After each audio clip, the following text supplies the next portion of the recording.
Hello friends, welcome to back my YouTube channel. और सब कैसे हो भाई? बढ़िया हो? मेरे को सभी स्टूडेंट्स ने स्पेशल कॉल किया और मेरे को बोला कि मैम आप अपना नेक्स्ट लेक्चर सिनोनियम्स पर तैयार करो। तो स्टूडेंट की डिमांड्स के अकॉर्डिंग मैं अपना जो लेसन 4 प्रिपेयर करने जा रही हूँ वो सिनोनियम से रिलेटेड है। लेकिन उससे पहले आप सब्सक्राइब करना, बेल आइकन बटन दबाना मत भूलें। मेरी वीडियोस को लाइक करो, शेयर करो, क्योंकि आप मुझे बहुत अच्छा सपोर्ट कर रहे हो और फ्यूचर भी मैं चाहती हूँ कि आप मेरे को ऐसा ही सपोर्ट करो। तो आज का जो हमारा टॉपिक है वो रिलेटेड टू सिनोनियम्स है। वैसे ही जैसे हमने पिछले फर्स्ट लेक्चर में हमने सिनोनियम्स तैयार किए थे with the help of tricks और टिप्स, उसी तरीके से हम आज अपने सिनोनियम्स को लर्न करेंगे। और हर बच्चा अपनी नोटबुक लेकर इन वर्ड्स को, इन ट्रिक्स को अपनी कॉपी पर नोट करेगा, ताकि आने वाले समय में ट्रिक्स आपके लिए बहुत ज़्यादा वैल्यूएबल रहें और आप हर कॉम्पिटिटिव एग्ज़ाम की इंग्लिश को बड़े अच्छे तरीके से क्रैक कर सकें। तो आज का जो हमारा फर्स्ट सिनोनियम है, let's first we have combat. अब देखो, हमने कम बैट को क्या किया, हमने कम बैट वर्ड को दो हिस्सों में डिवाइड कर दिया। कम का मतलब हमने क्या बना दिया, आना, और बैट मतलब खेलना। अब एक बंदा दूसरे बंदे से ये बोल रहा है कि कम मतलब आ, तू मेरे पास बैट लेकर आ, क्योंकि मैंने तुम्हारे साथ क्या करनी है, फाइट करनी है, लड़ाई करनी है। तो कम बैट के बच्चे जो बेसिकली क्लोजली मीनिंग होंगे, दैट इज फाइट। वारफेयर भी क्या होता है, वार क्या होता है, युद्ध, झगड़ा करना। एनकाउंटर भी क्या होता है बच्चे, फाइट का एक वर्ड है। तो बेसिकली कम बैट के लिए हमारे ये तीनों वर्ड्स बहुत ज़्यादा क्लोजली अप्रोप्रिएट है। और हमने कम बैट को जो जिस ट्रिक से लर्न किया है वो है कम बैट। कम मतलब हमने यूज़ कर दिया आना, और बैट मतलब बैट, कि तू मेरा दुश्मन नहीं है, दुश्मन है, तू मेरी तरफ बैट लेकर आ रहा है तो मैं तुमसे क्या करूँगा, फाइट करूँगा। ऐसे ही चलते हैं हमारे सेकंड सिनोनियम की तरफ, बामी। बामी को देखो बच्चे, हमने लर्न किया झंडू बाम से। बाम को क्या बना दिया, झंडू बाम। अब देखो, जब भी हमारे सर में दर्द होता है तो हम क्या लगाते हैं, झंडू बाम लगाते हैं। तो झंडू बाम लगाने से हमें हमेशा क्या मिलता है, सूथिंग, शांति मिलती है, सॉफ्टनेस फील होती है, काम, रिलैक्स्ड होना, जिसका मतलब शांति, प्लीजेंट क्या होता है, खुशी। तो बामी के बच्चे जो बेसिकली चारों वर्ड्स हैं, इसके लिए बहुत ज़्यादा क्लोज नहीं है। और हमने बामी को किस ट्रिक से लर्न किया, झंडू बाम से, कि झंडू बाम लगाने से हमें हमेशा शांति मिलती है, खुशी मिलती है। तो ये चारों वर्ड्स हैं जो इसके बहुत ज़्यादा क्लोजली वर्ड है। ऐसे ही चलते हैं हमारे थर्ड सिनोनिम की तरफ, प्रून। प्रून को बच्चे लर्न करने की जो वैल्यूएबल ट्रिक हमने यूज़ की, दैट इज़ भ्रूण। अब सभी जानते हैं कि भ्रूण हत्या क्या होती है। प्रून को जो हमने लर्न किया वो हमने लर्न किया भ्रूण के साथ, कि बेसिकली आज की जो लोग हैं, जनरेशन है, वो पढ़ी लिखी हो गई है। तो उसकी वजह से वो लड़के और लड़कियों में फ़र्क बहुत कम कर रही है। तो क्या हो रहा है, भ्रूण हत्या हमारे देश में पहले से रिड्यूस हो रही है, मतलब कम हो रही है। शॉर्टन भी कमी होता है, कट बैक भी क्या होता है, गिरावट आना। तो बेसिकली बच्चे हमने भ्रूण को किस वर्ड से लर्न किया, प्रून को हमने बना दिया भ्रूण, कि हमारे देश में अब लोग पढ़े लिखे हो गए हैं, जिसकी वजह से भ्रूण हत्या गिरती जा रही है, पहले से कम होती जा रही है। Reduce, shorten and cut back is a right meaning of these synonyms. ऐसे ही हम चलते हैं हमारे फोर्थ सिनोनिम की तरफ, ओपोनेंट। Which one, opponent. अब देखो बच्चे, ओप्पो को लर्न करने की ट्रिक हमने क्या ये कि ओप्पो का फ़ोन, कि आज मार्केट में जो ओप्पो का फ़ोन है उसकी डिमांड बहुत ज़्यादा बढ़ रही है, जिसकी वजह से क्या है, हर कंपनी ओप्पो कंपनी की राइवल बन चुकी है। बेसिकली राइवल का मतलब क्या होता है, दुश्मन। ओपोजिशन का मतलब भी क्या होता है, विरोधी।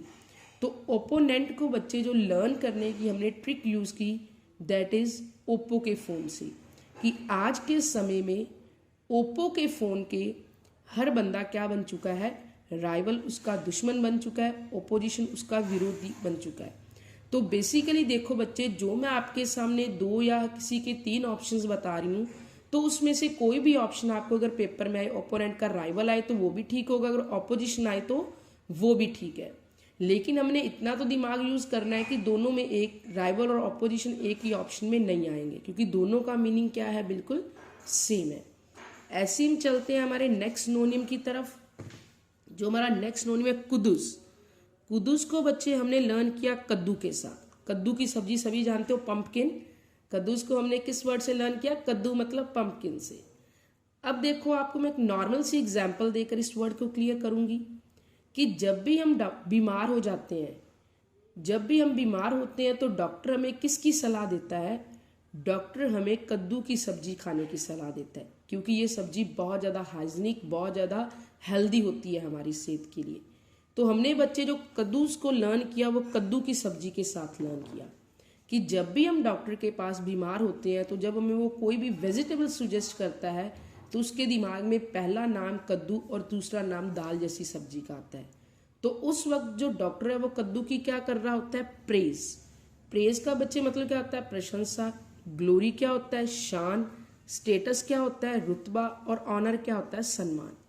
अब देखो जो मैंने आपके सामने 4 वर्ड्स लिखे हैं, ये चारों ही कद्दूस के लिए अप्रोप्रिएट वर्ड है। लेकिन याद करने का बच्चे जो ट्रिक है वो अपनी नोटबुक पे आप बड़े आराम से लिखो कद्दू से, कि जब भी हम डॉक्टर के पास जाते हैं डॉक्टर हमें हमेशा कद्दू की सब्जी खाने के लिए सुजेस्ट करता है। तो ऑब्वियसली उस वक्त क्या कर रहा होता है डॉक्टर? कद्दू की प्रेज, ग्लोरी, उसका स्टेटस दिखा रहा होता है, उसको सम्मान दे रहा होता है। तो इसके हिसाब से हमारे जो चारों ऑप्शन है ये बिल्कुल करेक्ट ऑप्शन है। ऐसे हम चलते हैं हमारे 6 सिनोनिम की तरफ। प्रीकेरियस। अब प्री को बच्चे हमने बना दिया परे और इसको बना दिया कार, कि कार को परे करो। किस ट्रिक से लर्न किया? कार को परे करो। अब एग्जाम्पल से हम इसे लर्न करते हैं। सपोज आप एक जगह पे जा रहे हो, आगे से एम्बुलेंस आपके आ रही है, तो आपने फटाफट अपनी कार को क्या कर दिया? परे कर दिया। क्यों किया? क्योंकि सिचुएशन क्या थी? डेंजरस, खतरनाक थी, इनसिक्योर हालात थे, क्रिटिकल सिचुएशन थी, गंभीर समस्या थी। तो प्रीकेरियस को बच्चे जो हमने लर्न किया वो किस वर्ड से किया, किस ट्रिक से लर्न किया? परे कार, कि तुम कार को परे करो क्योंकि सिचुएशन क्या है? डेंजरस है, इनसिक्योर है, क्रिटिकल है। तो इसके हिसाब से ये हमारे तीनों ऑप्शन बिल्कुल अप्रोप्रिएट है। ऐसे हम चलते हैं हमारे 7 सिनोनियम की तरफ। हेडवे। अब देखो बच्चे हेडवे को लर्न करने की ट्रिक हमने क्या यूज़ की है। हेड का मतलब मोस्टली क्या होता है? मुखी। और वे का मतलब होता है रास्ता। अब देखो बच्चे ध्यान से, अगर हम घर के मुखी के रास्ते पर चलेंगे, घर के बड़े के मुखी के रास्ते पर चलेंगे, तो हम लाइफ में प्रोग्रेस भी क्या करेंगे? तरक्की भी क्या करेंगे? जल्दी करेंगे। एडवांस भी क्या हो जाएंगे? बहुत जल्दी हो जाएंगे। तो जो हमने हेडवे को लर्न करने का ट्रिक यूज़ किया, दैट मीन्स हेड का वे, मतलब हेड का रास्ता। अगर हम घर पे अपने मुखी का रास्ता अपनाएंगे तो हम जिंदगी में प्रोग्रेस, तरक्की भी जल्दी करेंगे और एडवांस भी जल्दी चलेंगे। ऐसे हम चलते हैं हमारे 8 सिनोनिम की तरफ। प्रीडायलेक्शन। लेकिन हमने बच्चे प्री को बना दिया पूरे और इसको बना दिया दिल और एक्शन को बना दिया एक्शन। कि सपोज अगर एक बंदा पूरे दिल से अपने काम पे एक्शन कर रहा है, क्रिया कर रहा है, तो ऑब्वियसली वो अपने काम को हमेशा पसंद भी ज़्यादा करेगा, उसको अहमियत भी ज़्यादा देगा, उसके प्रति जो उसका शौक है वो भी क्या होगा? ज़्यादा होगा। लेकिन हमने प्री डायलेक्शन को किस वर्ड से लर्न किया? 3 हिस्सों में डिवाइड करके। प्री को बना दिया पूरा और इसको बना दिया DI को बना दिया दिल और एक्शन को बना दिया एक्शन। कि अगर एक बंदा पूरे दिल से एक्शन लेकर कोई काम कर रहा है तो उस काम के लिए उसकी लाइकिंग जो पसंद है वो भी क्या होगी? ज़्यादा। फॉन्डनेस, शौकीनता भी क्या होगी? ज़्यादा। और वो उस काम को प्रेफरेंस मतलब अहमियत भी क्या देगा? ज़्यादा देगा।